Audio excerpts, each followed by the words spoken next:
Este capítulo es una presentación del gimnasio Planet Fit, el planeta de la salud, líderes en bienestar. En Instagram, @Planet Fit Spin, Avenida Blandín, Centro Comercial Blandín, La Castellana.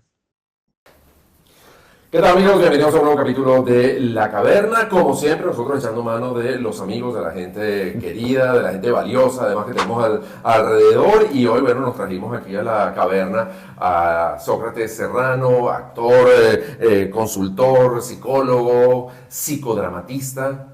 Que ese término en algún momento nos va a hablar de qué se trata. Bienvenido a La Caverna, Sócrates. Vale, qué placer estar aquí en La Caverna. No, nosotros encantados de ir trayendo cada vez más gente a este espacio fabuloso para hablar distintamente, bueno, de lo que nos provoque. Definitivamente. Me encanta que vive la libertad para expresarse. Mira, te presenté como consultor, psicólogo, actor, psicodramatista.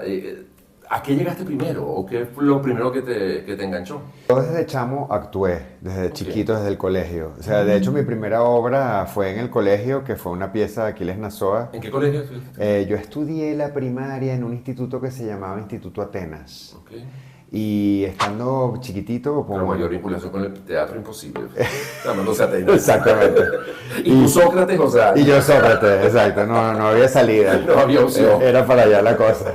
Sí, fue muy chévere porque fue un sainete o astracán donde subidos colores se le muestra a los lectores la torta que puso Adán. Ah, ok. Era la Cenicienta de Aquiles Nazoa. Okay, y después hice Adán y Eva de Aquiles Nazoa. Entonces, como yo leía muy bien, porque mi papá antes de acostarnos nos leía una palabra del diccionario a mi hermana y a mí todas las noches y hablábamos sobre esa palabra, ¿no?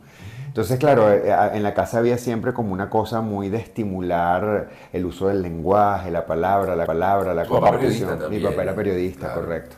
Entonces, siempre había una plataforma allí, yo leía muy bien, y como leía muy bien y le gustaban las maestras, me ponían en las obras de teatro. Claro. Tuve esa suerte y entonces ahí empezó esa vena y me empezó a gustar y a gustar y a gustar. Y por ahí arranqué, seguí actuando siempre en el colegio, en el liceo. Mis padres eran socios de la Hermandad Gallega. Formé parte del grupo de la Hermandad Gallega como 8 o 9 años. Y después empecé a estudiar paralelamente psicología y actuación, ambas cosas, ¿no? O sea, tú eres, digamos, estudiaste actuación, no es que estudiaste psicología y la actuación era un hobby. Sí, esto no había como hay ahora la posibilidad de obtener un título de licenciatura en artes escénicas, ¿no? Porque no existían las universidades que formalmente daban ese título, pero el CELCIT, que es el Centro Latinoamericano de Investigación Teatral, que tenía su sede acá en Venezuela, ¿recuerdas? Claro, en San Bernardino, ¿no? Exactamente, en la Quinta Eferca, arriba en San Bernardino. Era como un patio. Claro, ¿no? esa fue la sede del grupo de teatro que después fundé junto con unos amigos que egresamos de los talleres del GA80 y fundamos un grupo de teatro allí en el teatrino del CELCIT. Seguramente alguna vez te fuimos a ver allí, los que estábamos en el grupo de teatro de la Universidad Católica, y luego mucho para allá, al CELCID, siempre presentaban cosas. Seguramente en aquella oportunidad nos conocimos. Porque realmente nosotros nos conocimos en una piscina. Nadando en el Eugenio Mendoza, éramos compañeros vecinos de carril. Vecinos de carril, correcto, exactamente. ¿Has seguido nadando o no? No he seguido nadando y tengo muchas ganas de volver. Okay. Tengo muchas ganas de volver. Volver a esas aguas. Vamos a empezar por tu faceta de actor. ¿Hay algún personaje que especialmente quisieras hacer o que especialmente rechazarías y que no harías nunca? Hamlet siempre he querido hacerlo. Okay. Me gusta, aunque suene un lugar común como actor, pero la verdad es que siempre me ha llamado mucho la atención, ¿no?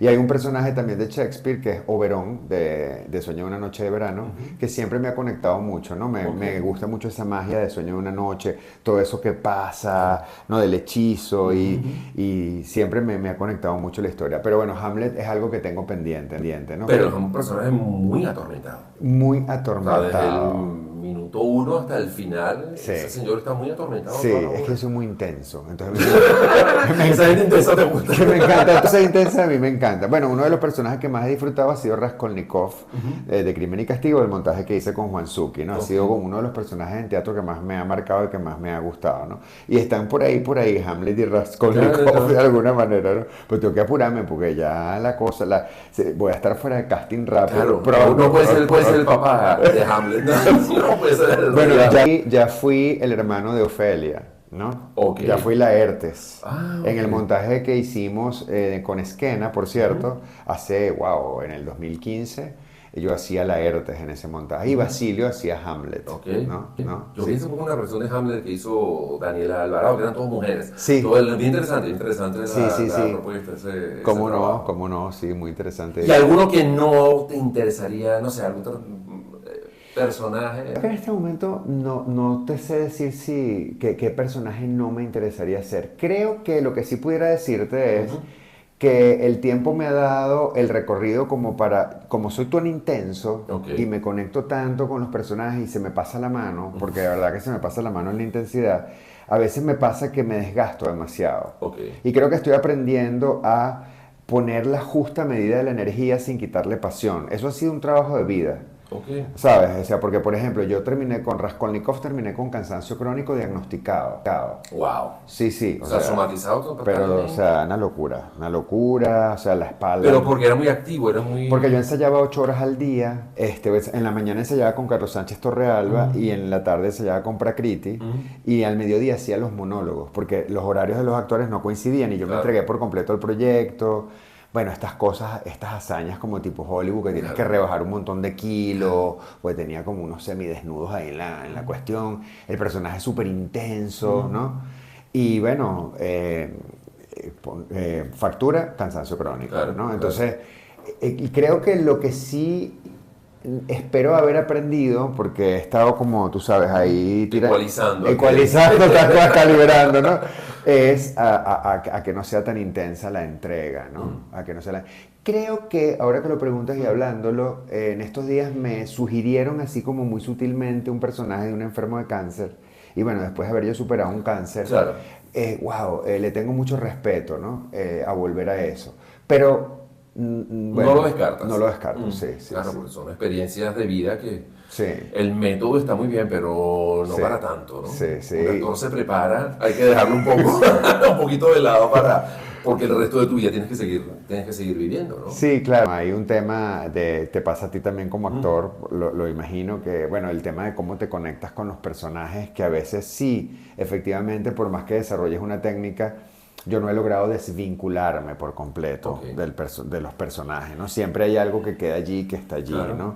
Y a mí me gusta siempre como conectar una misión mía o algo mío con el personaje, ¿no? Aunque suene como muy, uy, no, es la verdad. A mí me está pasando ahorita con el personaje que estoy haciendo en Perfectos Desconocidos, Sí.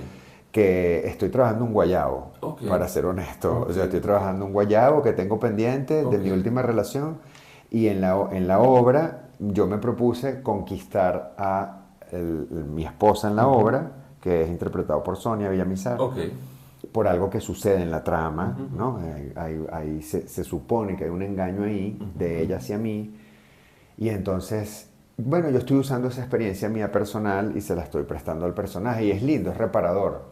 Y me lo digo y me conmueve, porque todas las funciones estoy reparando, ¿sabes? Vas resolviendo Y, otras y otras se cosas. se queda conmigo y eso me encanta. ¿Qué tanto Lo logro. quedan a ti de los personajes? Pero me está diciendo que siempre de todos los personajes te va quedando algo a ti, ¿no? Al igual que cosas tuyas le pones al personaje, esos personajes también te van dejando. Hay veces que sí, ¿no? Como siempre, hay unos que más, hay unos que menos, hay unos que te retan más, otros que te retan menos, ¿no? Ok. No sé, últimamente también he estado viéndolos como con más humildad, porque yo pasé una etapa donde el ego me atrapaba mucho, ¿no? Ok. Antes de la enfermedad. Era puro ego, yo quería como Iba recuperar. sobrado por la vida. Eso, sobre eso. Y quería recuperar todo el tiempo perdido, y quería hacer todo, y quería ser el más tal. Y ahora los estoy viendo como con más humildad, y hay veces en que me pasa que digo, por ejemplo, en la obra pasada que hice, cuando leí el texto dije, pero ¿por qué me dieron este personaje a mí? O sea, es súper diferente a mí. Y hablé con Armando Álvarez, el director, y le dije, pero ¿tú estás seguro? ¿Cuál fue esa obra? Bajo terapia. Ok. Entonces yo le dije, pero ¿tú estás seguro que este personaje? Y me dijo, sí, sí, sí, a mí me gusta a los actores darle los personajes cuando tienen algo que conecta directamente con el personaje o cuando es al revés, Claro. ¿no? Y yo le dije, bueno, en mi caso era al revés. Entonces me costó mucho como viajar, ¿no? Ok. Y dije, bueno, lo voy a hacer con la mayor humildad posible y si están confiando en mí, bueno, voy a poner todo lo que esté a mi alcance para hacerlo. Y después me divertí mucho. Claro. Me estás hablando que esos personajes te dejan cosas a ti y tú le das a los personajes. Cuando hablo con el Sócrates, psicólogo también pasa eso. Los pacientes te dejan a ti y Sí. tú le vas dejando cosas a tus pacientes. Sí, la respuesta es interrumpiéndote. Sí, sí, totalmente. O sea, es un trabajo que va en dos direcciones. O sea, hay como un mito del psicólogo que es como una cosa ahí que, bueno, el experto, Claro. que todo lo sabe, que está por encima de todo. Bueno, yo decidí asumir como mi rol profesional desde un punto distinto a ese, ¿no? Okay. O sea, para mí es importante ser empático y conectarme.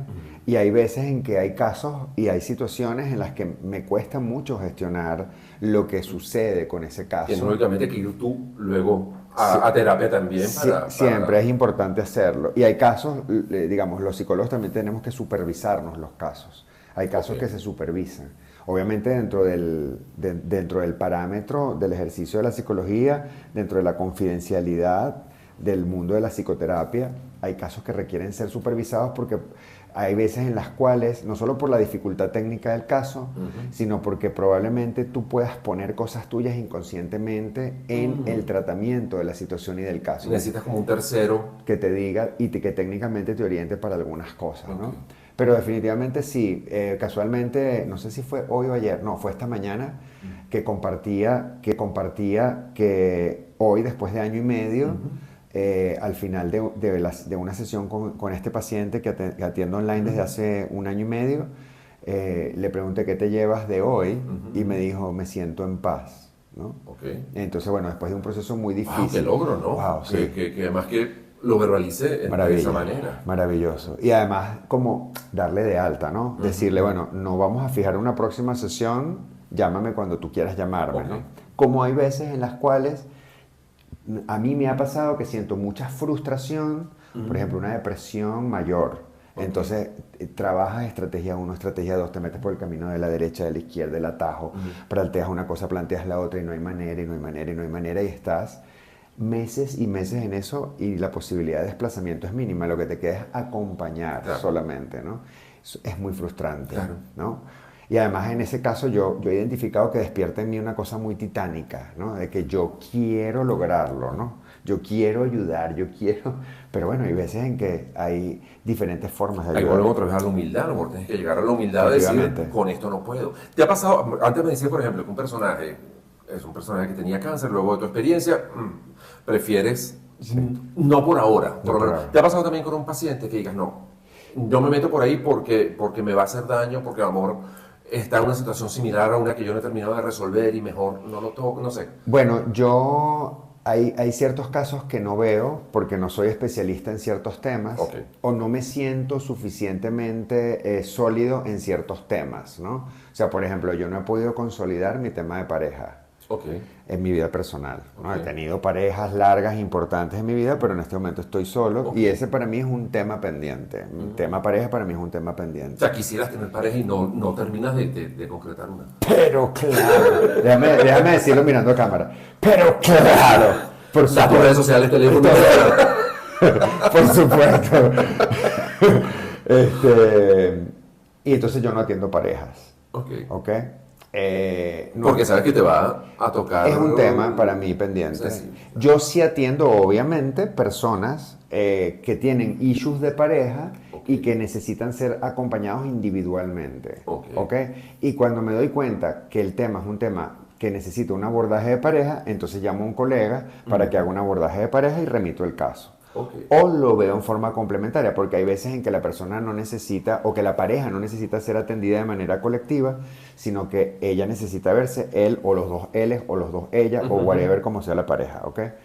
Entonces ahí trabajo en equipo con otro colega y lo vamos llevando. Tampoco veo niños, ¿ok?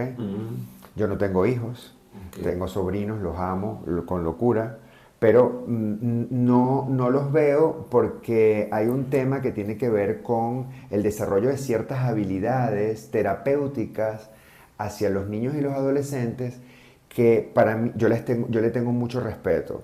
Hay colegas míos que dicen que es al revés, que el tema de adultos, wow, a mí me pasa de esta manera, ¿no? O sea, yo el tema de niños y adolescentes prefiero remitir. ¿Y sientes que el no tener hijos te limita? O sea, el no tener el conocimiento del día a día de lo que es criar un niño. Hay un tema de empatía de conexión que yo creo que siempre hace falta. O sea, Ok. yo creo que yo soy de los que cree que un terapeuta padre o una terapeuta madre es un mejor terapeuta de niños y de adolescentes. Ok. Estoy seguro. Porque hay una experiencia personal que va Porque a hay aportar. una forma de entender las cosas diferente. Bueno, para ponerte el ejemplo en otro ámbito, yo atiendo muchísimos pacientes que tienen temas de identidad sexual. Ok. Y yo hice un gran trabajo para aceptar mi identidad sexual. Ok. Fue un trabajo largo, importante en mi vida, ¿no? Entonces, bueno, yo siento que tengo muchas herramientas para acompañar en esos temas. ¿Y a qué edad resolviste tú ese tema? ¿O en qué momento resolviste? Bueno, eso ha tenido varias etapas. ¿Cuántos episodios tiene La Caverna? No sé, tenemos tiempo. Tiene mucho recoveco. Digamos, estos han sido, digamos, diferentes estadios, ¿no? Diferentes momentos en mi proceso personal, ¿no? Yo puedo decir que, digamos, que el primer paso fue como a los 30 y algo, fíjate que fue tarde, porque Ok. en mi generación no es igual que quizás en las generaciones de los chamos de ahora de Claro. veintitantos, que el tema de la identidad sexual y de la diversidad en la preferencia sexual es algo más que pasa colado, ¿no? Y que es algo más, bueno, normal. Se ve con más naturalidad. Naturalidad, normalidad, espontaneidad, Sí. ¿no? En mi generación, en ese momento era un gran tema, ¿no? Había como muchas etiquetas, muchas máscaras, las sigue habiendo. Entonces, en ese momento, cuando yo salgo del closet, como se dice, ¿no? Sí. Cuando yo salgo del closet con mi familia, Ok. ese es un granito importante Ok. en mi vida, ¿ok? Pues yo comunico oficialmente, hablo con mi mamá, hablo con mi hermana, hablo con mis amigos queridos, ¿no? O sea, mi gente cercana porque me sentía seguro y claro y tal y cual, ¿no? Y después... ¿Y fue bien recibido? Fue súper bien recibido, Ok. sí. Mi mamá tuvo un tema importante de... Ella necesitaba entender muchas cosas. Claro. Yo le tuve que explicar mucho, fue un acompañamiento, ¿no? Ok. Fue, o sea, ella no entendía, ¿no? Y bueno, nada, le tuve que... Pero fue más desconocimiento que rechazo. Sí, no, Ok. no fue rechazo en ningún momento. Yo he sido siempre muy amado en mi familia y eso y lo agradezco enormemente. Más bien al contrario, fui súper bien recibido. Ok. Más bien como ofreciéndome mucho apoyo, mucha ayuda, ¿no? De hecho, recuerdo cuando hablé con mi hermana, yo en ese momento estaba con una pareja, él era un hombre es un hombre muy atractivo, y cuando yo le dije a mi hermana, le hablé sobre mi orientación sexual, ella lo primero que me dijo es, ¿y fulano es tu pareja? Y entonces le dije, sí. Me dijo, oye, qué buen gusto tienes, chico. A mí me gusta también. Y yo, bueno, entonces... Así no se vale. Yo no esperaba. Que la familia no. Todo es una cosa, exacto, que estamos hablando. Pero bueno, entonces fue interesante esa dinámica ahí, ¿no? O sea, bueno, obviamente mi hermana me llevaba 6 años, más contemporánea conmigo, más cercana, bueno, otras distinciones para asimilar y para entender cosas. Y después a lo largo a lo largo de mi vida también, bueno, por supuesto, después de superar muchísimo rechazo, bullying, una serie de cosas, pero cuando hice Azul y no tan rosa, Ok. también es otro momento como icónico, ¿no? Porque, bueno, yo interpreté un personaje que además fue un personaje de una película que marcó un momento. Claro, fue muy exitosa. Fue ¿no? una película casi que se convirtió en una película. Ganó el Goya, Ganó el esa Goya, película. 15 premios. Yo fui embajador de la película orgánicamente, porque como soy psicólogo, hacía cineforos con la película. La gente salía del closet en los cineforos. Ok. Se paraba y decía, a mí me pasa lo que le pasa a Fabricio, el nombre de mi Claro, personaje. sí. A mí me pasa lo que le pasa a Diego, el nombre del otro personaje que interpretaba Guillermo García, Sí. ¿no? Entonces, claro, Miguel Ferrari, el director, escritor de la película, todos están, o sea, ¿En ¿qué qué nos estamos estamos metiendo? haciendo? ¿Qué estamos haciendo, no? Eso fue icónico para mí porque la película tenía un guión de medios y el guión de medios de la película decía que ninguno de los actores preferiblemente iba a hablar de su identidad sexual. Ok. Porque ante la prensa nosotros no íbamos a hablar de nosotros, íbamos a Claro, hablar de de la los película y de los personajes. personajes, ¿no? Y eso funcionó, y funcionó muy bien. Entonces, claro, para mí era la primera vez que yo hacía algo que era tan público sin yo públicamente Claro. abrirlo, ¿no? Creo que ese fue otro momento icónico importante. Y el otro fue hace poco, Ok. hace como casi 2 años, porque yo estuve en una relación muy significativa para mí, que es la del guayabo. Ok. Y en ese momento estaba muy conectado, muy enamorado, me sentía muy bien, y por primera vez hice una publicación con fotos y con texto, y de alguna manera fue una declaración Abiertamente de una declaración de amor a pública, tu pareja. y no me arrepiento para nada, ni un milímetro. No. O sea, estoy muy orgulloso de haberlo hecho, y es muy especial para mí. Pero digamos, ya todo ese proceso te agarra grande, Me agarra grande porque en mi después de los 30, 40 Sí, años. efectivamente, 30 y algo largos es la Ajá. primera vez. Sí, Ajá. me agarra muy grande porque, como te digo, en mi generación eso, bueno, no era tan fácil. Bueno, de hecho, todavía pasa, ¿no? Todavía yo tengo en consulta mucha gente que todavía no asume, no asimila. Bueno, esto es un temazo, ¿no? Esto es un tema complejo, es un tema importante. Y bueno, me he dado la tarea también de orientar en función a un recorrido, por supuesto desde mi rol como terapeuta, psicoterapeuta, acompañar en este proceso no solo a personas que están en el tránsito de aclarar o de asumir su propia identidad y preferencia, sino a los familiares, Okay. ¿no? Y eso ha sido muy especial también, ¿no? Y para mí es muy importante, tiene un valor importante. Por ejemplo, atiendo a muchas mamás que están muy desorientadas. Porque, Más que papás, por ejemplo. sí, sí, más que papás. Bueno, en mi las caso, mujeres se preocupan más por ese tema que... hay una empatía mayor quizás con el tema, ¿no? Al menos las que a mí me han tocado, ¿no? De saber por dónde, cómo manejar ciertos mapas, ¿no? La preocupación permanente, por ejemplo, de las madres es, bueno, mi hijo va a ser feliz o mi hija va a ser feliz, Claro. ¿no?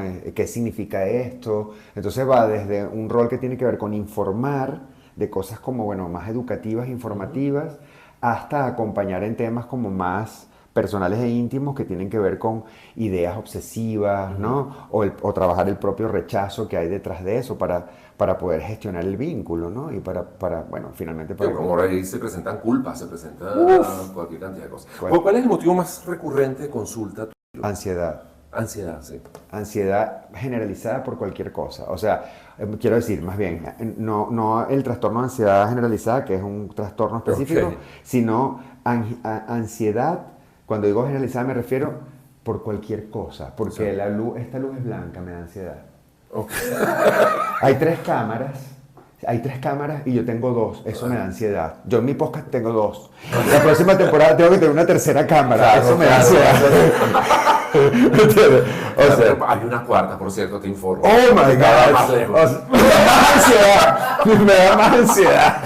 Una ansiedad. Exacto. Entonces, sí, Y bueno, que situación económica, situación política, Sí. migración, todo eso te me imagino que deben ser parte de esas ansiedades que... Y hay un tema que tiene que ver con que es lo que yo digo, bueno, no lo digo yo, pero últimamente estoy usando mucho para describirlo, esta frase que es el espíritu de los tiempos, el famoso espíritu de los tiempos, Ok. ¿no?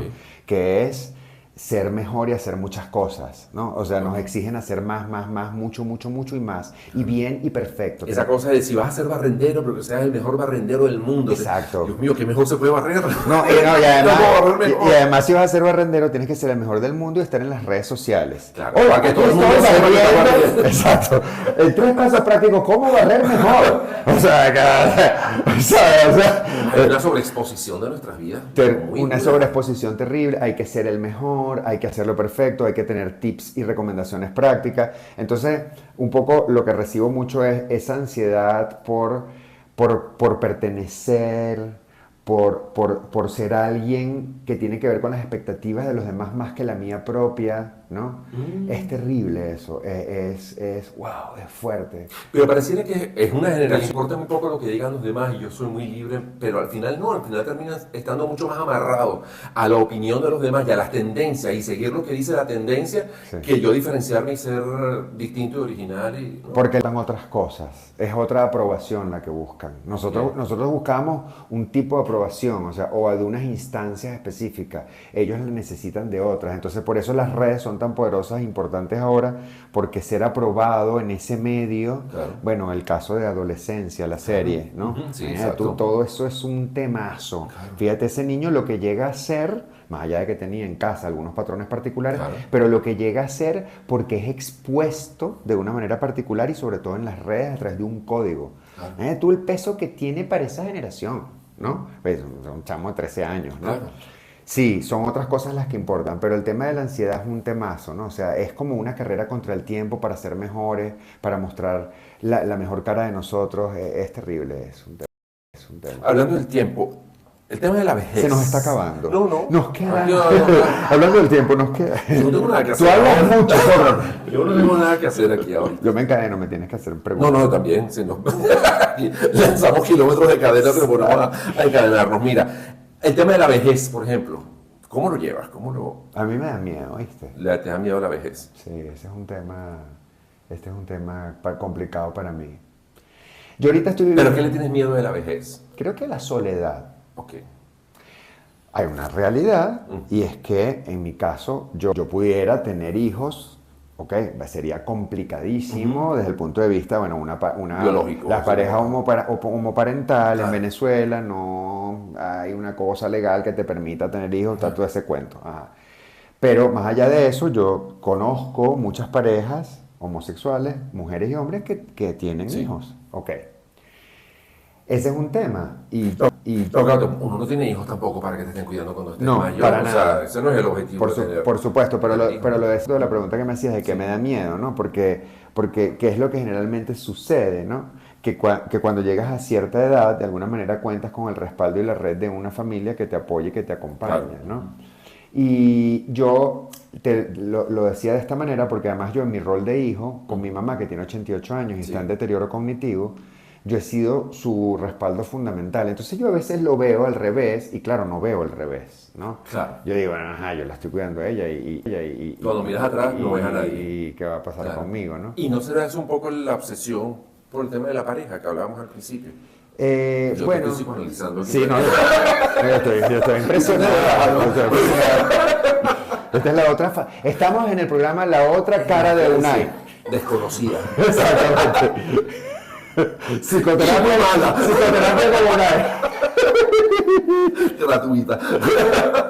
Pero bueno, volviendo a la pregunta. Sí. ¿Puede tener eso un poco de... Quizá. El tema de la pareja es un miedo a quedarte solo. Yo llevo bien la soledad, o sea, para mí la soledad es un espacio muy productivo, o sea, yo hago cosas muy... Yo he hecho cosas muy importantes en soledad, ¿no? Ok. Siempre. Pero claro, lo que a mí me da miedo es el tema de soledad más discapacidad, Ok. ¿no? O sea, el tema de, bueno, ajá, y si estoy solo y no puedo valerme por mí mismo, ¿cómo es la cosa? Y la soledad obligada, o sea, la soledad no voluntaria. Pues bueno, cuando Sí. te vas solo, o te quedas solo un tiempo porque decides hacerlo una cosa que es porque no tienes a nadie y que debes estar acompañado y no lo tienes. Claro. Eso puede ser muy distinto. Claro, efectivamente. Entonces ahí sí hay un tema. Yo tenía un mito con la vejez, o sea, más que un mito, tenía como un tema de, bueno, el tema del desgaste de lo físico, Sí. ¿no? De cómo las capacidades se van perdiendo Claro. y toda esta historia, que uno ya empieza como a reconocer algunas cosas, ¿no? Unos crujidos en la mañana. Unos detalles, unos De detalles. sitios que no se veían que existían. Exacto, empiezan a aparecer cosas en el cuerpo que tú dices, y más o menos, ¿y esto de dónde viene? Sí. Esto antes no estaba, o sea, ¿por qué esto está aquí ahora? ¿De qué estamos hablando? Está una Iberia. Exacto, ¿por qué? Pero bueno, también ha aparecido una cosa interesantísima que es una mirada distinta. Y eso me encanta. Eso lo estoy descubriendo y es maravilloso. ¿En qué sentido? Una mirada distinta. Bueno, va a sonar a un lugar común, pero para describirlo como rápido y fácil es como la experiencia y la madurez, ¿no? Ok. O sea, que esa mirada del recorrido que te permite entender y saber, bueno, esto es así y ya he vivido esto tantas veces que no va a pasar nada.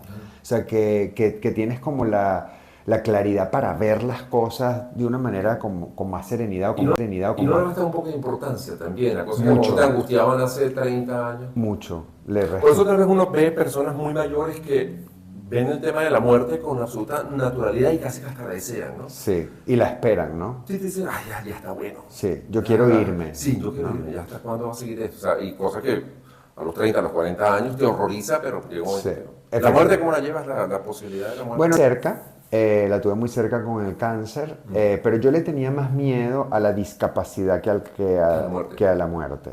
Porque realmente mis médicos nunca me hablaron de muerte, mis médicos me hablaban más de discapacidad, de incapacidad. Porque uno de los caminos de mi tratamiento implicaba tener una incapacidad parcial, ¿no? Okay. Entonces, motora. Bueno, había un riesgo de que yo estoy diciendo un poco de cosas aquí que no había dicho nunca en ninguna entrevista. Qué bueno. La caverna da para eso. Naguará. Ya entiendo todo. Claro. Esto Eso tiene está un muy efecto. pensado. Epa. El Unai psicólogo presenta esta nueva fase. Miren, tengan cuidado cuando vengan a la caverna.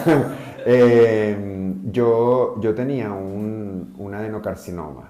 Okay. Un adenocarcinoma de recto bajo. Esta es la segunda vez que digo esto en una entrevista. Okay.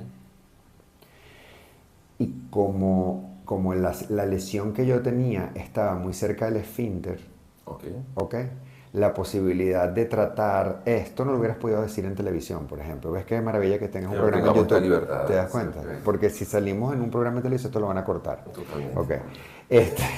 Junto con la cabeza. Junto con exactamente. ¿No? Había claro, el tratamiento de esa zona es muy complicado, Okay. obviamente, ¿no? Entonces a mí me hicieron quimio, radio y cirugía. Okay.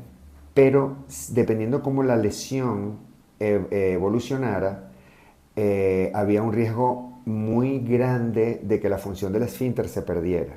Wow. Eso significaba que había una posibilidad muy grande de que me pusieran una colestomía, que no sé si sabes lo que es. Claro, es porque claro, no tienes control sobre las heces, estás todo el tiempo. Exactamente, entonces Cada vez que el intestino decida, ahí sale. exacto, te colocan aquí una especie de bolsa que es la que, digamos, recibe los residuos de todo el proceso digestivo y las heces y tal, aquí. A mí eso me aterraba. Todavía lo digo y siento cierta cosita. Nada más pensarlo era una cosa, pues yo decía, ¿cómo voy a actuar?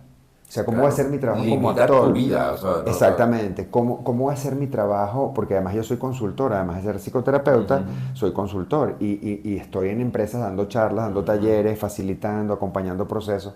Y yo decía, ¿cómo voy a hacer todo eso con una bolsa aquí? ¿No? Claro. Era aterrorizante. Claro, seguramente hubieras aprendido a manejar. Probablemente, pero lo hace la mayoría de las personas. Pero pensando en eso, es lógico que Sí. te diera miedo. Sí, pero para mí era una forma de muerte. Claro. De alguna forma, o sea, el que yo no pudiera usar todas mis capacidades era una forma. Y luego, cuando yo pensé que había gestionado lo más complejo en mi vida, que era eso, afortunadamente no fue necesario. El Sí. tratamiento me permitió, digamos, mantener todas mis funciones básicas y se eliminó el tumor. Afortunadamente ya hace 7 años de esto. Y cuando yo pensé que había superado esto, entonces mi hermana muere en la pandemia. Okay. Y yo me... ¿Por la pandemia o tenía otra? No, por COVID. Bueno, ella era hipertensa, Ok, claro. se contagia de COVID y lamentablemente la perdimos. Todavía me afecta y es una pérdida muy grande. Sí, y me duele mucho todavía, pero yo pensé que había superado lo más fuerte y entonces me deprimo porque yo empiezo a gestionar la pérdida de mi hermana de una manera muy gerencial. No, yo a tomar decisiones en mi casa, mi sobrino el mayor que vive en Buenos Aires, yo digo, no, hay que traerlo para el funeral, se cremaron sus restos por el tema del COVID, Claro. como medida de bioseguridad. Entonces, bueno, ¿quién quiere las cenizas? ¿Dónde están? No, yo no las quiero. Entonces están en mi casa, se visitan de tal hora a tal hora. Muy gerencial la cosa. Todo muy... Sí. Y muy metiéndole trabajo a aquello. Y a los Una cosa 7 ocupacional. Totalmente. Y a los 7 meses me deprimí literalmente deprimido. Entonces estuve un año, prácticamente 10 meses, en una depresión importante, clínicamente deprimido. Trabajando, por supuesto, en psicoterapia durísimo, saliendo, lidiando con eso, que fue cuando hice el libro con Mauricio Donelli, Grego Camino de Fe. O sea, ese trabajo espiritual me ayudó mucho. Y allí fue otra forma de acercarme a la muerte. Claro. Porque yo me levantaba en las mañanas, Unai, y yo había perdido el impulso vital. Qué fuerte es eso. O sea, que no tengas nada que te entusiasme. Antes de empezar esto, tú me contabas cómo ustedes habían armado todo esto y a mí me encanta, ¿no? Inmediatamente digo, wow, qué maravilla. Además que sea un proyecto colectivo, familia, todo, Sí. ¿no? A mí eso me pasa con la actuación, a mí me pasa con todas las cosas que hago, con mi podcast también, Claro. ¿sabes? Pero yo en ese momento no encontraba, el satélite estaba perdido. O sea, mi entusiasmo de vida no estaba. Y hay la otra faceta de la muerte, que no solamente es tu muerte, sino, a ver, el daño que van, o el dolor que van a sufrir los que están cerca y que te quieren por tu muerte, ¿no? Entonces, eso también es complicado. En este caso, tú lo estabas sintiendo por la muerte de tu hermana. Tienes razón, efectivamente es así. Es otra cara del temor a la muerte. Exacto. Y eso te acercó a la fe. O sea, todo hoy en día, luego todo ese trabajo que hiciste bellísimo con José Gregorio, eres un hombre de fe ahora, pero es a raíz de eso o tú venías de antes. Yo no tenía una aproximación espiritual. Yo no había cultivado el tema de lo espiritual porque mi papá era ateo, Ok. prácticamente, bueno, era agnóstico, prácticamente ateo. Mi mamá sí es muy católica. Y en mi casa no había, o sea, había un mix de cultos, ¿no? Y como yo soy psicólogo clínico de profesión, de base, entonces para mí la religión era como una válvula de escape, una mirada muy técnica. Yo me conecto con la figura de José Gregorio durante el proceso de sanación de cáncer. Y ahí empieza mi historia, y por eso es que hago el unipersonal que dirige Miguel Isa y después hago el libro con Mauricio Bonelli. Pero sí, la respuesta corta es que sí, que a partir de esa experiencia, afortunadamente, yo tengo una conexión diferente con el tema de la fe, ¿no? O sea, con lo que yo llamo ahora los canales de fe. Y es con José Gregorio, sobre todo. O Sí, eso es muy Jesús, María, tal. es muy complejo, Ok. es muy complejo. Yo estoy conectándome con Dios a través de José Gregorio. Es la respuesta más sencilla que he encontrado para responder eso en la versión corta, ¿no? Porque la gente de Maús me ha invitado a dar varias charlas Ok. de mi testimonio Sí. de vida. Y entonces, una vez, una señora, al terminar una de las charlas, ella me miraba así, toda la charla, así.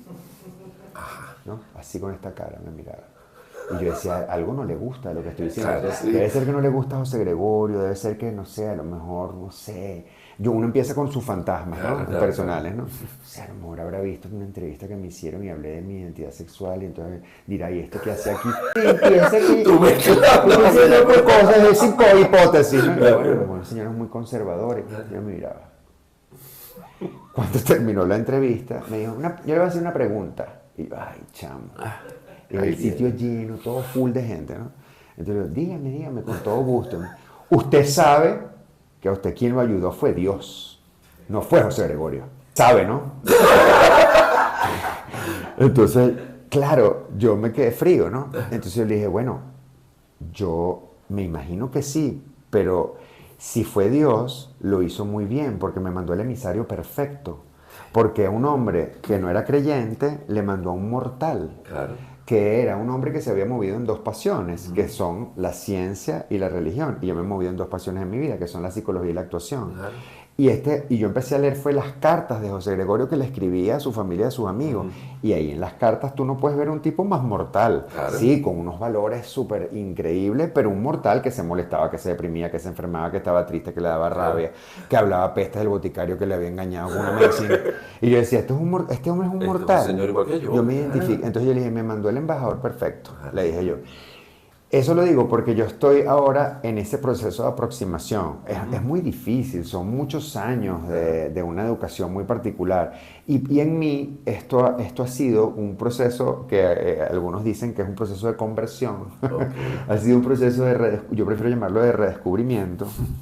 Muy especial, ¿no? Entonces sí, yo me estoy acercando, puedo decir que me estoy acercando a Dios a través de José Gregorio, ¿no? Pero bueno, lo siento cerca y es mi canal de fe. Es importante conectarme con él siempre. Hemos hablado de muchas cosas como como oscuras, como tristes, como Porque eso es feas. la caverna. Exactamente, no, pero ¿qué te hace feliz? ¿Qué te contenta?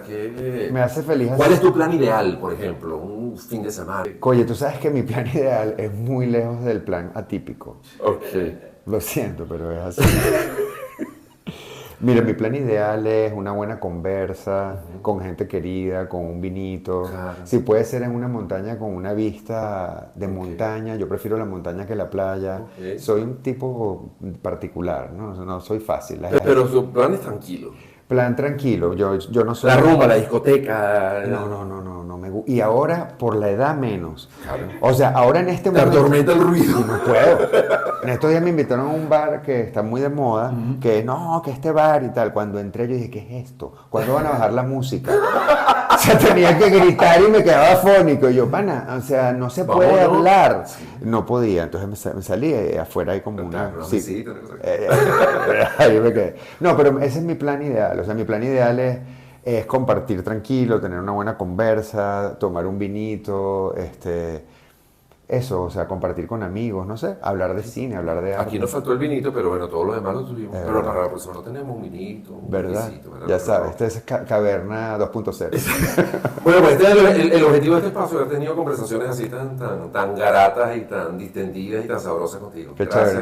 Muchas gracias por invitarme a No, este gracias a podcast. ti por habernos acompañado y bueno, la próxima queda pendiente el vino. Dale.